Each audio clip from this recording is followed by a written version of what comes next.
Deuxième record, Sébastien Lecornu, ministre démissionnaire des Armées, a été nommé en lieu et place de François Bayrou. Il est le 5e Premier ministre depuis 2022. Un poste clé sans lequel la France ne pourrait pas opérer.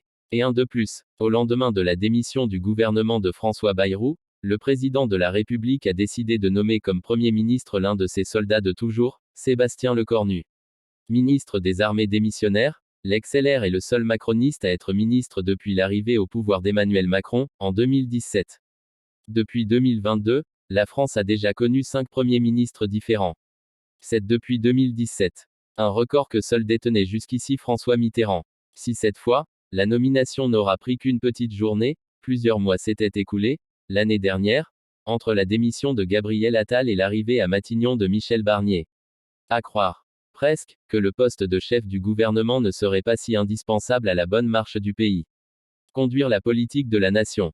On a beaucoup parlé d'hyperprésidentialisation ces dernières années, sauf qu'entre avoir un président de la République omniprésent avec un Premier ministre effacé, et pas de Premier ministre du tout, ce n'est pas la même chose, explique Lorraine Bakir, chercheuse en droit au CNRS.